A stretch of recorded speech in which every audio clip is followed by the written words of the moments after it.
সহস্র চতুর্যুগে তার এক রাত্রি হয়। এভাবে যারা জানেন তারা দিবারাত্রি তত্ত্ববেত্তা। এই জড় ব্রহ্মাণ্ডের স্থায়িত্বকাল সীমিত। এর প্রকাশ হয় কল্পের সৃষ্টি চক্রে। ব্রহ্মার একদিনকে বলা হয় কল্প। এক কল্পে সত্য, ত্রেতা, দাপর, কলি এই চারটে যুগ 1000 বার আবর্তিত হয়। হ্যাঁ, 1 সহস্র যুগ। সত্যযুগের লক্ষণ হচ্ছে সদাচার, বুদ্ধিমত্তা ও ধর্ম। এটা সত্যযুগের লক্ষণ। সেই যুগে অজ্ঞান ও পাপ প্রায় থাকে না বললেই চলে। এই যুগের স্থায়িত্ব 17,28,000 বছর। প্রকৃতপক্ষে ত্রেতা যুগ থেকে পাপের সূচনা হয় এবং এই যুগের স্থায়িত্ব 12,96,000 বছর। তাহলে সত্য যুগে কোনো পাপ ছিল না, ত্রেতা যুগে পাপের সূচনা হলো, দাপর যুগে ধর্মের অবনতি ঘটতে থাকে এবং দাপর যুগেতে ধর্ম আর অধর্ম অর্ধেক অর্ধেক হয়ে যায়। অধর্মের অভ্যুত্থান ঘটে। এই যুগে স্থায়িত্ব 8,64,000 বছর এবং সকলের শেষে আসে কলিযুগ। এই কলিযুগে স্থায়িত্ব হলো 4,32,000 বছর। কলিযুগে অধর্ম এত বৃদ্ধি পায় যে এই যুগের শেষে পরমেশ্বর ভগবান স্বয়ং কল্কি অবতার রূপে অবতীর্ণ হয়ে অশুদ্ধের বিনাশ করবেন এবং তার ভক্তদের পরিত্রাণ করে আর একটা সত্যযুগের সূচনা করবে। তারপর একইভাবে এই প্রক্রিয়া চলতে থাকবে। সেই জন্য গীতায় ভগবান বলেছে যে পরিত্রাণায় সাধুনাং বিনাশায় চ দুষ্কৃতাম ধর্ম সংস্থাপনার্থায় সম্ভবামি যুগে যুগে। এই জড় ব্রহ্মাণ্ডে ব্রহ্মারও জন্ম হয়, মৃত্যু হয়, জরা হয়, ব্যাধি হয়। এই চক্রে ব্রহ্মাকেও ঘুরতে হয়। তিনি কিন্তু চক্রে বাইরে নন। তবুও জড়জগতের পরিচালনায় তিনি সরাসরিভাবে ভগবানের সেবা করছেন। তাই তিনি সদ্য মুক্তি লাভ করেন। উচ্চ স্তরের সন্ন্যাসীরা ব্রহ্মার বিশিষ্ট লোক ব্রহ্মলোক প্রাপ্ত হন, যা হচ্ছে এই জড়জগতের সর্বোচ্চ গ্রহলোক এবং অন্য সমস্ত স্বর্গীয় গ্রহলোকের বিনাশ হয়ে যাওয়ার পরেও তা বর্তমান থাকে। কিন্তু জড়া প্রকৃতির নিয়ম অনুসারে ব্রহ্মা ও ব্রহ্মলোকের সমস্ত বাসিন্দাদের যথা সময়ে মৃত্যু হয়। অব্যক্তাতি ব্যক্তয়া সর্বা প্রভবন্তি অহরাগমে রাত্রাগমে প্রলীয়ন্তে তত্র এব অব্যক্ত সংগতি। ব্রহ্মার একদিনের সমাগমে সমস্ত জীব অব্যক্ত থেকে অভিব্যক্ত হয়। অর্থাৎ ব্রহ্মার যখন রাত্র হয় তখন সমস্ত জীব অব্যক্ত অবস্থায় থাকে, কিন্তু দিনের বেলা এই অব্যক্ত জীবেরা আবার ব্যক্ত হয়ে যায়।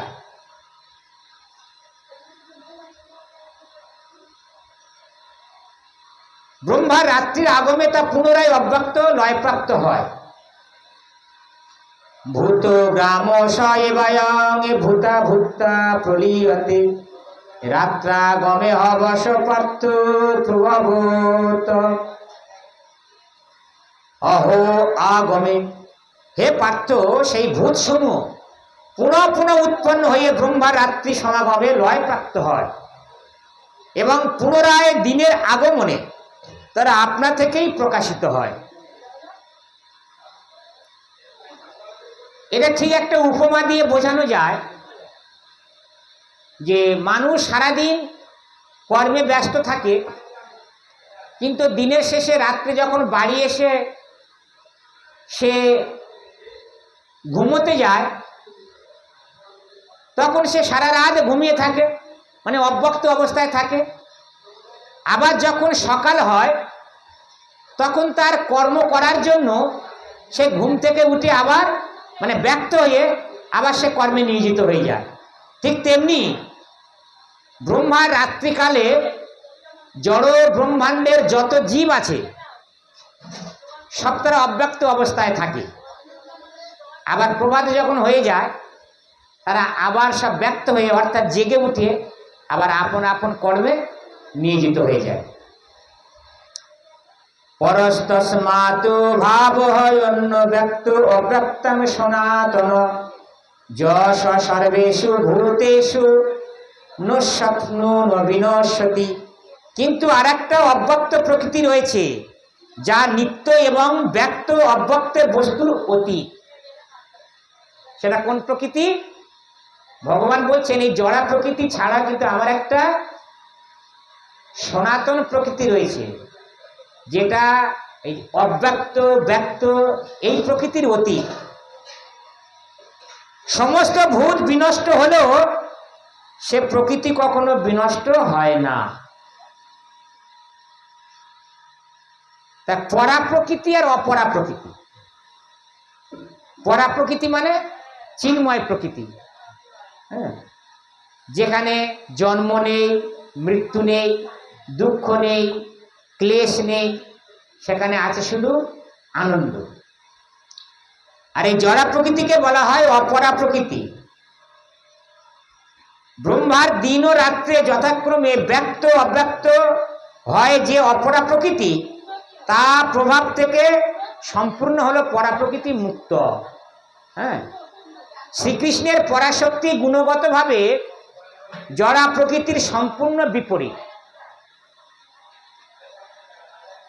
সেখানে সপ্তম অধ্যায়েতে এই জড়া প্রকৃতি বোঝাবার জন্য সেখানে বলছে যে মনে করুন নদীর ধারে একটা বৃক্ষ আছে, তা যখন সেই বৃক্ষের ছায়াটা নদীতে পড়বে, জলেতে পড়বে, তখন সেই বৃক্ষের ছায়া দেখা যায় না? দেখা যায়, দেখা যায়। কিন্তু বৃক্ষের ছায়াটা দেখা গেলেও প্রকৃতপক্ষে ওটা তো মিথ্যা, তাই না? ওটা মায়া। ঠিক সেই রকম এই চিন্ময় জগৎ হলো আর এই জড় জগৎ তার সম্পূর্ণ বিপরীত। এই জড় জগৎ হলো মায়া, মানে এটা প্রকৃতপক্ষে সত্য নয়, এটা ছায়া স্বরূপ। সেই জন্য আমাদের জীবনের যে প্রকৃত সমস্যা, আমাদের জীবনের প্রকৃত সমস্যা কি? আমাদের কি অন্ন বস্ত্রের বাসস্থানের সমস্যা কি প্রকৃত সমস্যা? এটা কিন্তু প্রকৃত সমস্যা নয়। আমরা যত অন্যের সংস্থান করি না কেন বা সুন্দর সুন্দর বাসা তৈরি করে বাস করি না কেন, প্রকৃত সমস্যাটা হলো জন্ম মৃত্যু জরা ব্যাধি এই চক্র থেকে উদ্ধার পাওয়া, তাই না? এই চক্র থেকে উদ্ধার পেয়ে গেলে তাকে তো আর এই দুঃখের জগতে আসতে হবে না, আর এই জগতে না এলে দুঃখ পাওয়ার কোনো প্রশ্নই আসে না। সেটাই হচ্ছে আমাদের জীবনের প্রকৃত লক্ষ্য। সেই অব্যক্তকে বলা হয় অক্ষর। দুই প্রকারের জীব আছে, ক্ষর জীব আর অক্ষর জীব, তাই না? তাহলে ভগবানকে বলা হয় অক্ষর, যার কখনো ক্ষয় হয় না। আর সেই অক্ষরের সঙ্গে যারা যুক্ত থাকে, জড় বিষয় বাসনা থেকে মুক্ত হয়ে যারা ভগবৎ সেবায় যুক্ত হয়, তাদেরকে বলা হয় অক্ষর। আর যারা ঠিক এর উল্টোটা, ভগবত সেবা করে না, বিষয় বাসনায় সর্বদা চিন্তাগ্রস্ত, তাদেরকে বলা হয় ক্ষয়, অর্থাৎ তাদের ক্ষয়প্রাপ্ত অবশ্যম্ভাবী। এখানে ক্ষয় মানে যেহেতু ভক্তরা জেনেছে যে প্রকৃতপক্ষে আমি দেহ নই, আমি আত্মা, আর আত্মার যেহেতু ক্ষয় নেই, আত্মা অবিনাশী, তাই সুতরাং ভক্তকে বলা হয় অক্ষয়। তাই সমস্ত জীবের পরম গতি হলো সেই পরম ধাম প্রাপ্ত হওয়া। কেউ যখন সেখানে যায় তখন আর তাকে এই জগতে ফিরে আসতে হয় না, সেটি হচ্ছে আমাদের পরম ধাম। পুরুষ পরা পার্থ ভক্তা লভ্যস্তন অন্যয়া যস্যান্তস্থানি ভূতানি যেন সর্বমিদং এততম। হে পার্থ, সর্বশ্রেষ্ঠ পরমেশ্বর ভগবানকে অনন্য ভক্তির মাধ্যমেই কেবল লাভ করা যায়। তিনি যদিও তার ধামে নিত্য বিরাজ থাকে, তবুও তিনি সর্বব্যাপ্ত এবং সবকিছুর মধ্যেই তিনি অবস্থিত। শাস্ত্রে উল্লেখ আছে যে ভগবান তিনি তার নিত্য ধাম থেকে কখনো কোথাও যান না। আবার বিপরীত কথা হচ্ছে তিনি সর্বব্যাপ্ত, সব জায়গায় থাকেন, সবকিছুর মধ্যে থাকে। তা ভগবান যদি তার নিত্য ধাম ছেড়ে কোথাও না যায়, তাহলে বৃন্দাবনে অত অসুর বধ করলো কারা? কে করলো? আমরা তো জানি ভগবান করেছে, ঠিক কিনা? প্রত্যেকটা জীবের হৃদয়ে তিনি আছেন। তা সেখানে শাস্ত্র বলছেন পূর্ণ কৃষ্ণ, পূর্ণতর কৃষ্ণ আর পূর্ণতম কৃষ্ণ। কৃষ্ণ এক। বৃন্দাবনের কৃষ্ণ হলো পূর্ণতম, অযোধ্যার কৃষ্ণ হলো পূর্ণতর, মথুরার কৃষ্ণ, আর দ্বারকার কৃষ্ণ হলো পূর্ণ। তা যখন বৃন্দাবনবাসীদের বিভিন্ন সংকটের সময় তারা কৃষ্ণের শরণাগতি হয়েছিলেন, তখনই পূর্ণতম কৃষ্ণ তিনি তার শরীর থেকে বিভক্ত হয়ে কখনো পূর্ণ কৃষ্ণ, কখনো পূর্ণতর কৃষ্ণ রূপে এসে অসুর বধ করেছেন, কালীয় দমন করেছে, দাবানল সেই বিষাক্ত ধোঁয়া ভক্ষণ করেছেন। তা ভগবান তিনি এক থেকে বহু হতে পারে এবং তিনি বিভিন্ন লীলা করতে পারে। সেই জন্য এখানে বলছে ভগবান সর্বব্যাপ্ত, সবকিছুর মধ্যে আছে। যত্র কালে তনাবৃত্তি মা বৃত্তিং চৈব যোগিন প্রয়াতা জানতি তো কালং বৃক্ষামি ভরতোর্ষভ। হে ভারত শ্রেষ্ঠ, যে কালে মৃত্যু হলে যোগীরা জড়জগতে ফিরে আসেন অথবা ফিরে আসেন না, সেই কালের কথা আমি তোমাকে এবার বলবো। কাল মানে সময়। আর এখানে অর্জুনকে বলা হয়েছে ভরত শ্রেষ্ঠ, অর্থাৎ তিনি ভরত বংশীয়, সেই জন্য তাকে ভারত শ্রেষ্ঠ বলা হয়েছে। তাহলে কোন সময়ে দেহ রাখলে আমাদের এই জগতে ফিরে আসতে হবে না, আর কোন সময় দেহ রাখলে জগতে ফিরে আসতে হবে, সেইটা ভগবান এখানে বলছেন। খুব সুন্দর কথা। ভগবানের পূর্ণ শরণাগত অনন্য ভক্তগণ কখনো চিন্তা করেন না তারা কিভাবে কখন দেহ ত্যাগ করবে। এটা কারা চিন্তা করে? ভক্তরা কখনো চিন্তা করে। যারা জড় বিষয়ী মানুষ তারা এসব চিন্তা করে। কারণ ভক্তরা যখন অনন্য চিন্তে ভগবানের সেবায় যুক্ত থাকে,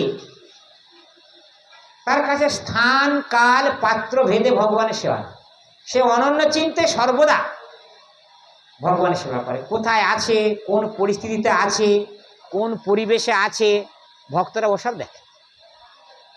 ভক্তের কাজ হলো সর্বক্ষণ ভগবানের সেবা করা। তারা সবকিছুই শ্রীকৃষ্ণের হাতে ছেড়ে দেন, তাই তারা অনায়াসে এবং অতি আনন্দের সঙ্গে ভগবত ধামে ফিরে যায়। কিন্তু যারা অনন্য ভক্ত নয়, যারা কর্মযোগ, জ্ঞানযোগ, হঠযোগ আদি অন্যান্য সাধনার উপর নির্ভর করে, তাদের অবশ্য উপযুক্ত সময়ে দেহত্যাগ করতে হয়, যার ফলে তারা নিশ্চিতভাবে জানতে পারে যে এই জন্ম মৃত্যু সংসারে তাদের আর ফিরে আসতে হবে কি হবে না, কনফিউজ থাকে, তাই না? কিন্তু ভক্তদের কোনো কনফিউজ থাকে না, ভক্তরা একদম কনফার্ম যে ভগবত সেবার মাধ্যমে ভগবানের কাছে ফিরে চলে যাওয়া যায়, তাই না?